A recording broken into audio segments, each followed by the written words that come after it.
Hi hello నమస్తే welcome to sauce TV నేను మీ శివ హనుమాన్ ఈ 2024 లో first pan Indian hit movie అంటే మన హనుమాన్ గురించి మాట్లాడుకుంటాం.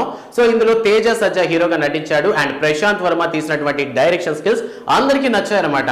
అండ్ సంక్రాంతి బరిలో రిలీజ్ అయినటువంటి ప్రతి సినిమా కూడా ఇప్పటికే ఓటీటీలోకి రావడం జరిగింది. బట్ ఈ హనుమాన్ సినిమా మాత్రమే ఓటీటీలోకి రిలీజ్ చేస్తాం అని చెప్పి ఒక డేట్ అయితే అనౌన్స్ చేస్తున్నారు. కానీ మొత్తానికి అయితే పోస్ట్ పోన్ అవుతూ వస్తుంది. యాక్చువల్ గా ఈ సినిమా ఏంటంటే G5 కి ఇచ్చారు అనేటటువంటి టాక్ నడిచింది. ఈ సినిమాని G5 లో March 2న రిలీజ్ చేయబోతున్నారు, అంటే ఓటీటీ ప్లాట్ఫామ్ కి రాబోతుంది. సో జనాలందరూ వెయిట్ చేయండి అని చెప్పారనమాట.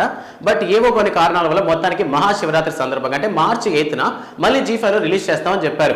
ప్రెసెంట్ అది కూడా పోస్ట్ పోన్ అయ్యి రిలీజ్ కాకపోవడంతో ఈసారి March 16th కి రిలీజ్ చేస్తామని చెప్తున్నారు. దీనివల్ల ఏంటంటే నెగిటివ్ ఇంపాక్ట్ వచ్చిందనమాట. అంటే సినిమాని థియేటర్లో చూసిన వాళ్ళు ఎంజాయ్ చేశారు. సో దానివల్ల బయటకు వచ్చినటువంటి ఎక్స్పెక్టేషన్స్ తో ఓకే థియేటర్కి వెళ్ళలేని వాళ్ళందరూ ఓటీటీలో అయినా వస్తే చూసుకుందాం అని అనుకున్నారు. బట్ అటువంటి ఒక ఎక్స్పెక్టేషన్స్ కూడా రాను రాను తగ్గిపోతుందంట. బట్ ఇంకొంతమంది ఏంటంటే ఓకే ఎప్పుడు వచ్చినా సరే చూడడానికి సిద్ధంగా ఉన్నామన్నారు.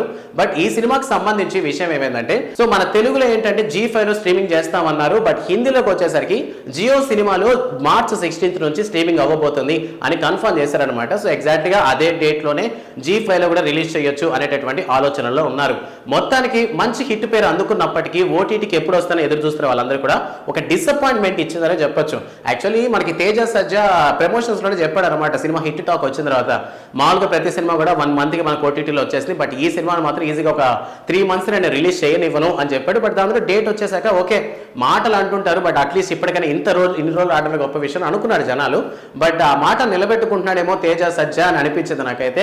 సో మొత్తానికి జనాలు అందరిలో కూడా కొంతమంది ఏంటంటే వెయిట్ చేస్తున్నాం అంటున్నారు, బట్ కొంతమంది అయితే డిసప్పాయింట్మెంట్ లో ఉన్నారు. సో ప్రశాంత్ వర్మ కూడా దీనికి సంబంధించినటువంటి ఒక విషయాన్ని X లో పోస్ట్ చేయడం జరిగింది. సో ఈసారి చాలా త్వరగా ఎంత వెళితే త్వరగా ఈ హనుమాన్ సినిమా ఓటీటీకి ఎప్పుడు రిలీజ్ చేస్తాం అనేటటువంటి డేట్ ని అనౌన్స్ చేయబోతున్నారంట. సో ప్రశాంత్ వర్మ సో ఏమనుకోకుండా ఈ మూవీ థియేటర్లో చూసిన మాలాంటి వాళ్ళు కాకుండా ఇంట్లో కూర్చున్నటువంటి పెద్దవాళ్ళు చూడడానికో లేదంటే సినిమాకి వెళ్ళలేనటువంటి ఒక మిడిల్ క్లాస్ ఫ్యామిలీస్ చూడడానికో ఈ సినిమాని ఎంత వెళితే అంత త్వరగా ఓటీటీలోకి రిలీజ్ చేసామి. ఎందుకంటే వెయిట్ చేస్తున్నారు. ఎందుకంటే అటువంటి ఒక మంచి సినిమా ఆదిపురుష్ లాంటి సినిమాని చూసి తట్టుకున్న గుండెలవి ఆ గుండె బ్రతకాలంటే ఇలాంటి సినిమా ఒకటి ఆడాలి కదా. సో ఎంత వీలైతే అంత త్వరగా ఈ మూవీ ఓటీటీ ప్లాట్ఫామ్ వస్తే బాగుంటుందని జనాలందరూ ఈగర్ గా వెయిట్ చేస్తున్నారు. అండ్ ఈ ప్రశాంత్ వర్మ డైరెక్షన్ గురించి చాలా మందికి డిఫరెంట్ ఒపీనియన్స్ ఉన్నాయన్నమాట. సో యంగ్ డైరెక్టర్స్ లో ఉన్నటువంటి ఆ మైండ్ మెచ్యూరిటీ అనేది వేరే లెవెల్లో ఉంటుందని. అండ్ ప్రశాంత్ వర్మ ఈ హనుమాన్ సినిమా తర్వాత ఎగ్జాక్ట్ గా ఇదే వర్షన్ సూపర్ హీరోస్ టైప్స్ లో ఒక 12 movies చేస్తాం అని ఆల్రెడీ చెప్పడం జరిగింది.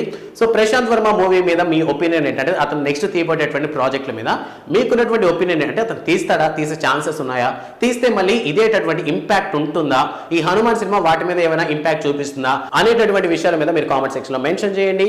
అండ్ ఓటీటీలో మీరు చూసినటువంటి బెస్ట్ మూవీని కామెంట్ సెక్షన్ లో తెలియజేయండి. ఎందుకంటే చూడడం వల్ల ఎవరైనా ఉంటే ఏ ప్లాట్ఫామ్ లో ఉందో మంచి మూవీ అక్కడికి వెళ్ళి చూస్తారనమాట, వాళ్ళకి అందరికి హెల్ప్ఫుల్ గా ఉంటుంది. అండ్ ఓటీటీ ప్లాట్ఫామ్స్ యొక్క లవర్స్ అందరూ కూడా వీడియోని అయితే లైక్ చేయడం మాత్రం మర్చిపోకండి. And don't forget to subscribe sauce TV. Thanks for watching.